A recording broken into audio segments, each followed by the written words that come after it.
Good afternoon, and welcome to another edition of Forever Young. We've got an exciting show for you today. Today, we've got something that's really important for everybody, for all ages. So there may be some information today that we share that may be for you, or some that you might want to pass on to your friends, your children, or your grandchildren. We're talking about finance. You know what? They says there's no romance without finance, and there's no comfort without finance too. And the biggest thing that seniors are always challenging with is living on a fixed income. And so some people work for 20, 25, 30 years. Some get the gold watch, and some don't even get the watch because it comes to planning. So we've got some great guests for you today. But before we get to that, I'm always delighted to be in the company of two lovely ladies. Actually, it's three today because one of our guests is a lady, but the standard beautiful women who are always at my side. First of all, Dr. Sharon Mitchell, good afternoon and welcome. Good afternoon, David. Always a pleasure to be part of this platform. Great seeing you again. Good seeing you as well. And then, of course, the one and only Miss Jean Hendricks. She is the spark plug for this show, and we are always delighted to be in her presence. Good afternoon, Jean. How are you today? I am well, David, and as always, I'm delighted to be in your presence and also Dr. Mitchell's presence. I'm delighted. Thank you so much for allowing me this path once again. Back to you. Welcome to the show, Mr. Glover. All right. How's everybody? Well, I'm so excited. First of all, I'd like to thank God for giving me an opportunity to be able to share this great information. A lot of time we be so spiritual up and no earthly nothing. So what we want to do is we want to convey some information so we can show you how to not just go to heavens, but how to live heavens on earth. We're gonna answer some questions. We're gonna give y'all a lot of good information, and I thank God, David. I want to give y'all a hope, and the hope I want to give you all today: don't worry about your circumstance. Don't worry about your present. Okay? Don't try to make excuses. I always say you can make money or you can make excuses, but you can't make both, right? And I look at, why did God use me, Dr. Mitchell? Why? Let me tell y'all a little about Donnie Glover. I came up in a 2-room garage. Well, I say a garage, 2-room house. And we moved to the projects like moving to Beverly Hills. And I always wanted to get my mom out of their so-called hood. And I said, Mama, one day I'm going to get you out the hood and I'm going to be rich. And she just started laughing. She said, shut up, boy. Is that amazing? And I'm my mother today. I am her long-term care. By the way, I got a PhD, public high school diploma. It ain't logical for Donnie Glover to be a millionaire today. But you know what? Jesus was born in a manger, but he didn't stay there. Is that amazing? Mm-hmm. I went to UC, University of Coca-Cola. But guess what? I'm saying that to say this. What are your excuses? The best thing happened in my life, Chris, wasn't when I had a contract with this company. It's when I gave my life to Christ. The next best thing, when I met my beautiful wife, God said, when you find out the wife, you find a good thing and they give you a favor. So I'm operating off her faith. Is that amazing? Thank God for my pastor. Oh my God, what a great guy. Pastor E. Smith and the First Lady and Deacon Linton. Dr. Mitchell, you've been a blessing to me and Marion. I mean, I've been missing church because I've been missing Dr. Mitchell. Ain't that something? And we talk about it all the time, I said, I want to go back to church. I miss Dr. Mitchell. Ain't that amazing? And Jean Hendrick, I got to start spending some time with you like we do with Dr. Mitchell. So we're going to put you on our priority list. Okay? So I bring it back to you. Whatever you need from me, I'm here. Hey, thank God for Chris Mack, one of the great guys that sold into me. I learned so much from this guy. I'm just ready to take notes from Chris right now and to share them. Thank God for you. Ain't been around with us long, but she already started teaching. Ain't that amazing? How some people comes in and so much. So we in for a treat. We want everybody to just open your mind, and I promise you, your life won't be the same. David, I bring it back to you. All right. You're about to be the host. How you doing? Because he alluded to them, so let me introduce the other two guests that we got. First of all, with Donnie, as he alluded to, as a guest of his, Chris Mackey. He is the Divisional Vice President of AIG. He's a 15-year professional specializing in retirement.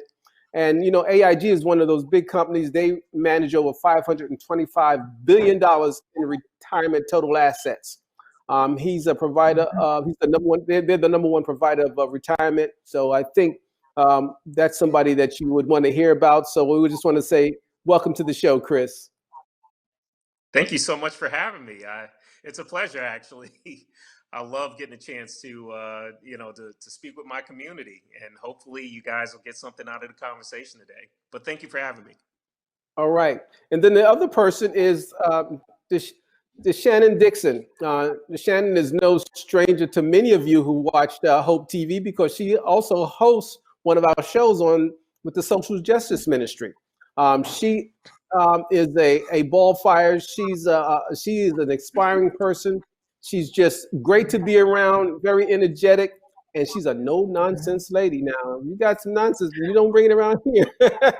But she, that beautiful smile is just, it's infectious. She's got an infectious smile, and we just want to welcome you to the program, Shannon. Hey, everybody. Thank you guys for having me. I kind of feel some kind of way because I've only celebrated the 9th anniversary of my 40th birthday. And I think y'all said this was 50 and above. I'm just kidding. I'm glad to be here, add a little bit of value, and tell you what I do as part of this team. So thank you for having me, guys. Again, today we're talking about financing. All three of our guests are experts and have experience in that area, and we're not going to delay it. But before we get started any further, every week, as you know, Gene always has a poem or something that kind of sets the tone about where we're going and for the subject today. So Gene, at this time, what pearl do you have with us this week?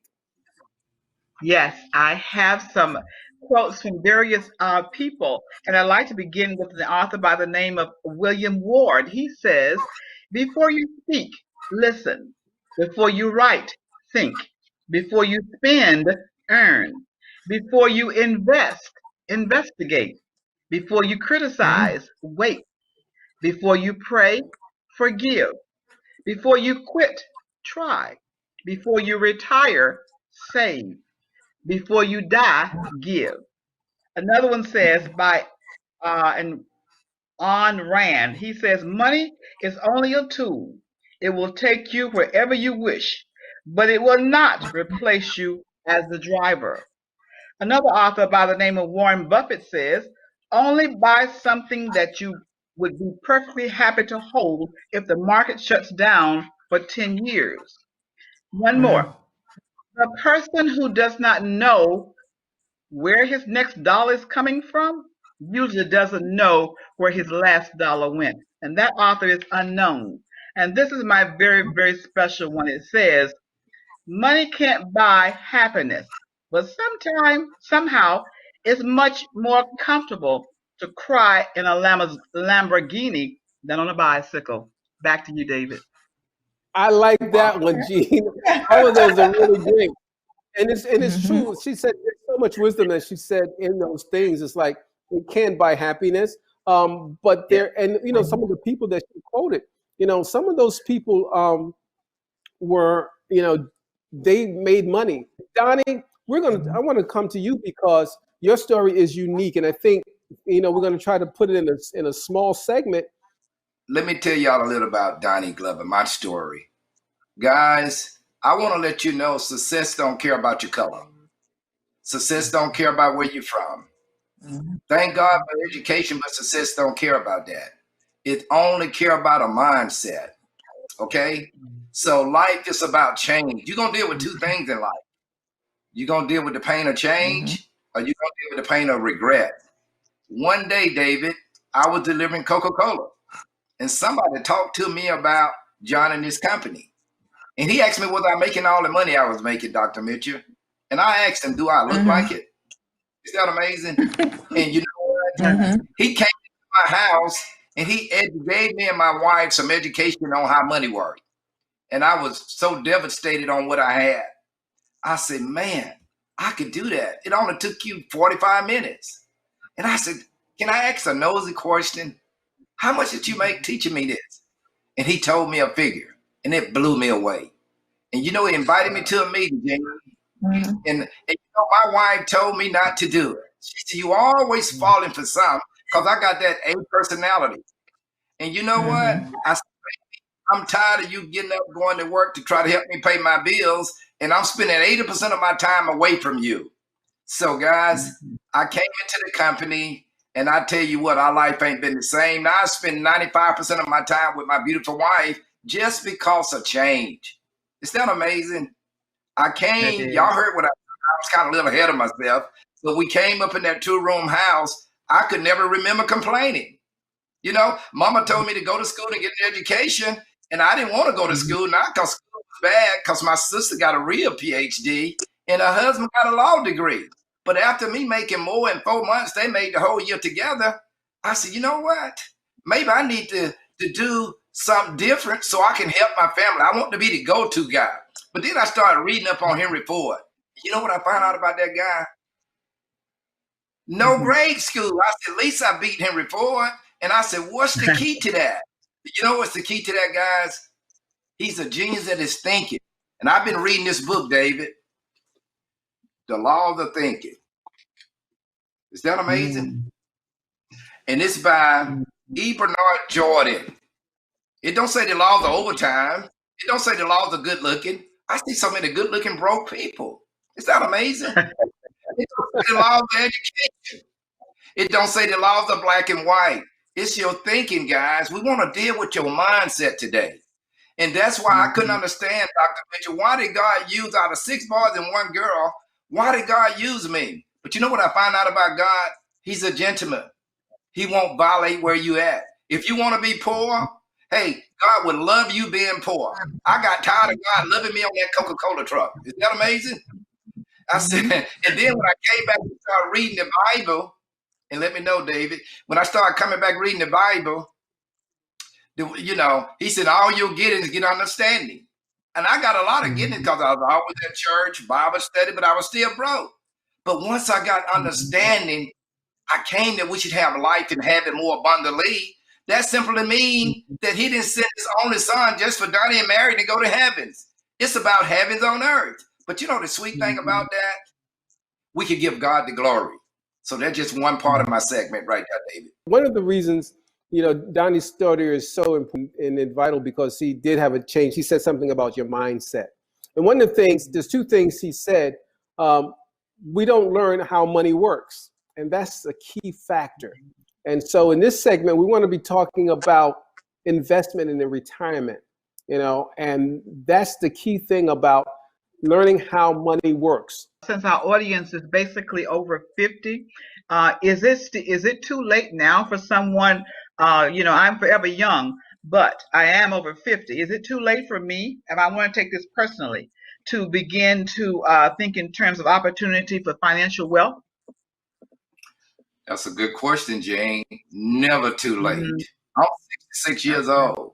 You know, I'm reading that book. It don't say the law or age. It's never too late. And can you imagine a great person like Jane understanding how money works and being able to convey that message to her friends and her relatives? And you know, it's never too late, Jane. Matter of fact, this is right on time for you. And guess what? Okay. We'll train and teach you. And in about 30 days, Gene will be up training and teaching. That's what this is all about. One thing about it don't care about age. It don't care about your color. It just don't care. So it's never too late. Okay? Right. Okay, great. Thank you.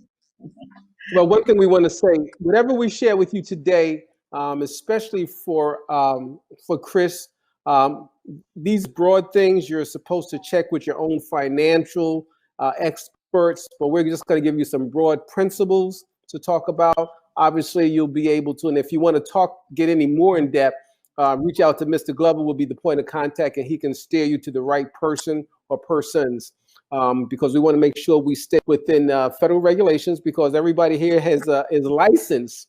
We have federal licenses, and so we have to make sure we're sharing the right information in the right way so that we do not, because I'm also licensed. Full disclosure, I am a part of Glover's team. I'm also a licensed professional too in the field. So again, I just wanted to say that so that everybody feels comfortable and we understand where we're going. But Chris, investment and planning and retirement, with you being with the company that you are, AIG, give us what you can tell about investing, especially for people like to follow up what Gene said. Is it too late when you're over 50? Feel free to speak. You bet. It's never too late, right? Never too late. Never too late. Well, of course, everybody, thank you for having me for one. And I'll I guess approach your question in this way. I'm definitely a big fan of planning, right? Simply because I just totally believe that, unfortunately, as a people, we really don't plan enough. And I feel like if we were to True. plan a little bit more, we can accomplish literally anything, right?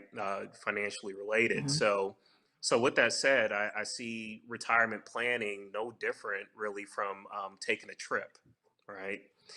There's three things that you need to know about taking a trip. You need to know, one, where you're going. Two, of course, where you are, and how will you get there? It's really just that simple. So when I say you need to know where you're going, you need to, in a sense, have an idea of the lifestyle that you want to live in retirement, right? And put some numbers to it. You need to be realistic about how much you actually want to be able to spend in retirement. The next thing that I always point out is where you stand. Where are you now? So taking basically an inventory of how much money you have saved and how much money you can realistically save. Also looking at, maybe what expenses can you reduce, and, maybe taking a look at ways of making some more money. All these things are considerations. And then as far as getting there, right, there are different vehicles that you could take to get from where you are to where you want to go. So it's funny. Miss Jean she gave a saying about money as a tool, and it will take you where you want to go, but you have to drive. I thought that was so timely. That's the perfect Yes. statement, because really money is really more like a vehicle, right? And you definitely have to know how to use it to get to where you want to go. So those different vehicles could be like different investments that you actually use. So, like if you were going to take a trip to, let's say, the Bahamas, realistically, a plane is not going to pick you up from your front door and drop you off at the beach. That's not going to happen. You have to change vehicles. You have to get in your car, get to the airport, take the airplane, right? Maybe you have to take a boat. Who knows, right? But you have to use different vehicles. And I think the number one thing that I've seen as a mistake is that my 50 and older crowd, they tend not to change up their investments. Right. So, and I'm going somewhere with it. I went the long way, but I'm Yeah. going somewhere. Yeah, you stepping So, on my toes. so So the reality is that oftentimes when we start our job, we pick investments or somebody helps us to pick them, and then we never change them. We just keep putting money in, right? All these years. And usually when we first start at a job, we're usually picking investments that are pretty much on the aggressive side. And rightfully so. That's okay, right? It's okay to be aggressive when you're in your earlier employment years. But typically once you get past the age of 50, you are now getting very close to your destination, and you need to slow down just a little bit, right? You don't want to just basically blow right into it and be too aggressive. Taking on large losses in your portfolio can be a problem, especially if it's happening right before retirement. You'll end up running out of money way too quickly in retirement. So one of the things that I always like to point out to everybody is that typically once you are over the age of 50, that's kind of your time to really take an inventory of what investments you actually are invested in. And then maybe it is time to shift and change those investments to, ones that may be, a little bit more protective. So those are all considerations basically once you go past the age of 50. So to kind of wrap up, I guess my example there, my analogy, is that literally when you are planning for retirement, you really do have to be realistic about where you are, right? How much money have you saved? How much money can you save? Where can you cut expenses? Where can you increase your income? These are all considerations right now for where you are. And then as far as where you're going to, be realistic, right? I'm one of those people that goes, if you want to, go to the Bahamas, but you have, Motel 8 money, maybe the Bahamas is, a little too far, right? And I'm Yeah. just kidding, right? But being a little realistic, right? And making sure you live within your means, right? That's really what I'm getting at, because you don't want to run out of money prematurely. No one wants to go back to work in their 70s and 80s. That's not the way to live. So realistically, I think that kind of wraps it a little bit. Know where you are, know where you want to go realistically, and utilize money as a vehicle to help you to get there. And one of the ways that you can do all of those things is by working with a sound, trustworthy financial professional. And I got to admit, I work with some great people. Donnie Glover, Mr. Glover does a fantastic job. Shameless plug for Mr. Glover, but he's a fantastic resource. I've watched him work with his clients, and he doesn't hesitate to give me a call, and I help him to work out his strategies for his clients, and he utilizes every resource that he possibly can to make sure that he takes care of people. So with that said, I'll yield my answer to that question. I went the long way, but I was going somewhere with it, David. That's But good. we got there. We got there. Yes. You know, Got Yes. it. thank you so much for that. Now you're now a part of this. You became a part of Donnie's team. So Mhm. share us a little bit from your perspective. Yeah, you bet. So first and foremost, I work for a totally different company than Mr. Okay. Glover. Oh, Yeah, Mr. Glover is with, of course, Primerica Financial Services, and I'm with AIG, and we're actually business partners in a sense, right? So I'm one of the resources that Donnie has access to, and we'll put both our heads together to figure out what's the best way to help this client achieve the goal and get to the destination that they want to get to. From that standpoint, that's our relationship. That's how we partner. And then as far as insurance is concerned, life insurance is used in a number of different ways. So first and foremost, life insurance provides protection actually for the family should something happen to a breadwinner. So that's the first way that it's actually used. A second way that you see life insurance being used is really for estate planning. Usually, life insurance provides the family, of course, with some type of assets to pass on to the next generation. And typically, you're passing it in a tax free fashion. And that's very different from what you see some people do today when they don't plan out their estate. And usually what you'll find is that people are passing along their 401ks, their 403bs, their traditional IRAs, which I hate to say this, but it has to be about the worst money that you can leave to a beneficiary because it's 100% taxable oftentimes, and it creates a very large tax bill for them. So as it pertains to estate planning, it usually makes a little bit more sense to use a life insurance policy to leave that money to a beneficiary tax free, as opposed to leaving like a very large taxable amount of money. Keep in mind, in our community, unfortunately we don't necessarily think ahead on the estate planning all the time. So I think we would all benefit if we kind of put that hat on a little bit and thought about how can we kind of leave the next generation in a better situation. And that's one of the ways that you can do it. okay. Yeah. I know, So Sharon, David, you had a question. Go ahead. yeah, so I want to pose a question to the Shannon since she's a licensed insurance agent. Can I really afford life insurance as an older adult, over 50?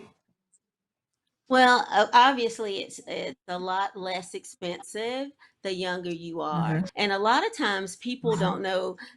The gentleman was saying from AIG, have I invested well? And so when I begin to look at my options, when I'm trying to get their life together spiritually, their career together, finances, I knew I needed my securities license. I knew I needed to start in life insurance. You know, things get into your medical history, and by trade, I'm a healthcare executive. Once you get that diagnosis, it is in your medical history. And so that makes the difference. Once they look at your life insurance policy, they're going to look at your health and making that determination. So I am in this so that I can make some good decisions for my clients that I have. And maybe life insurance isn't affordable because of some health challenges. So yes, life insurance is still obtainable. It may not be as less or as affordable as somebody in their 20s, but absolutely. So true. Jean, I think you had a question for Donnie. Yes, I was going to ask her to explain. Perhaps some of our people might be watching and maybe want to know the difference between whole life insurance and term life insurance. Term life insurance is what it says for a term. But as we educate, I always tell people, we teach on the theory of decreasing responsibility. And how it works is, in the early years, you need a lot of coverage. Why?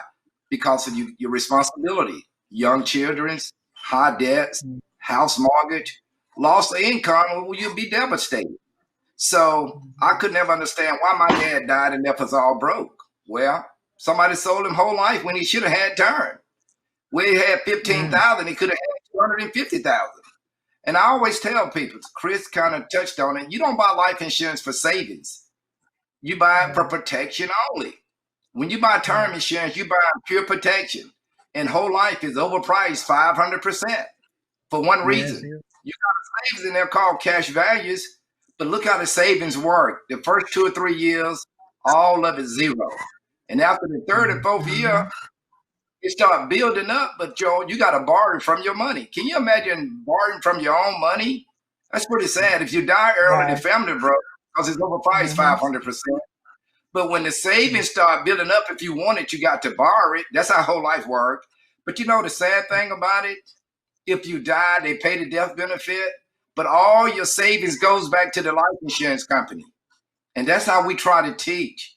Would you want to leave that savings to your family or leave it to the life insurance company?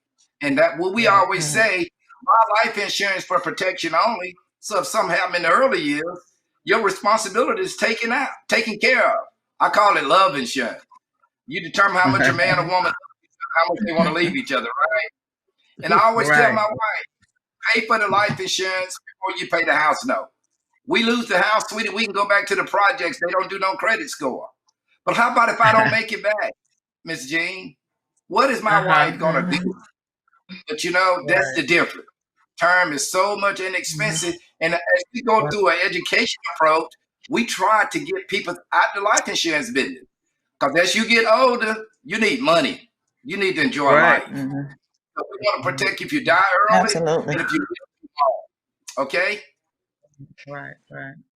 Great. You know, Thank you. That was a great question, Jean, because again, the key is it's income protection. So I'm saying this to say, this is great information for you, our Forever Young crew, to share with your children and your grandchildren so that they can start now. Knowledge is power.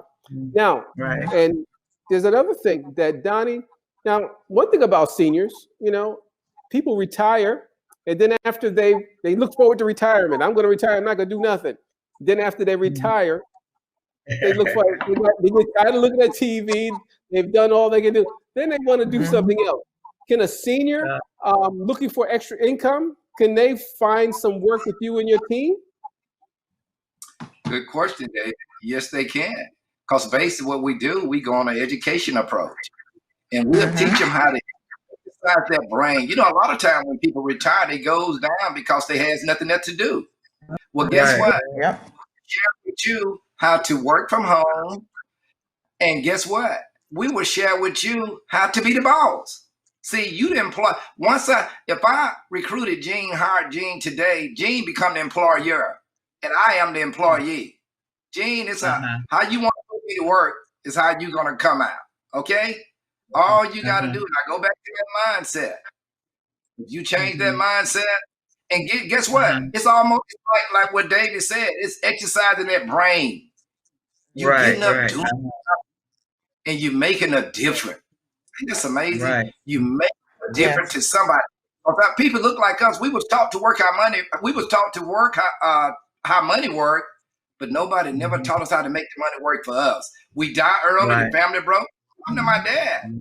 We retired and got to go back to work. It's a lose-lose situation, but it comes back to what David said. Money answers all things. That's right. Yeah. And if we teach Right. it, it's pretty sad. Mhm. You can't Well, you know, convince me Donnie, that yes. no, I didn't want to cut you off, but I was, you know, we're about, you know, the thing about this, they only give us 30 minutes, and this show is so valuable and so important. Yeah. We're going to ask you and just Shannon and Chris. I know you have some other obligations, but if Chris, we thank you so much for being here today. I mean, what you've imparted is just invaluable information. But Yes. Donnie and to Shannon, we lean on our people who are members of our church, Chris. So we're gonna ask you guys Yes. to come back for a part 2 of this, because this is so valuable. We really want to get into the life insurance Yes. policy.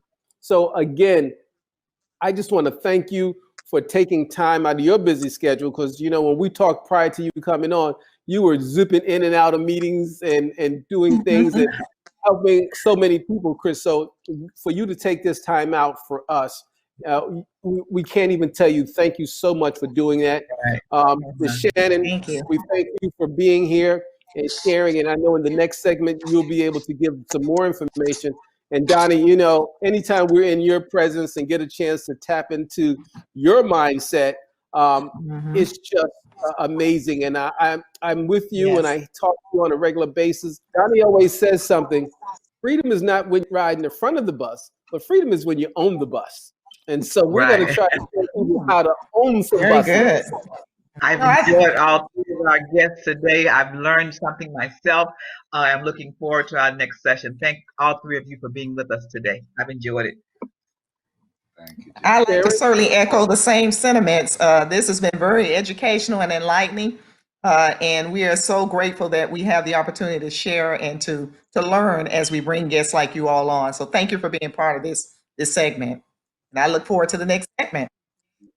Amen. Okay. So once again, on behalf of our producer and our executive producer, Dr. E. Dewey Smith Jr. in the House of Hope, who've had the mind and to come up with Hope TV to help us get through this pandemic by feeding our minds. We are a church that not only believes in feeding you spiritually, but also feeding you intellectually. And because you can have a little bit of heaven on earth if you know the information. So once again, we thank you so much for being a part of this show today. And so until the next time, remember, you're forever young, because age ain't nothing but a number. God bless, and we'll see you next time. God bless. Bye-bye.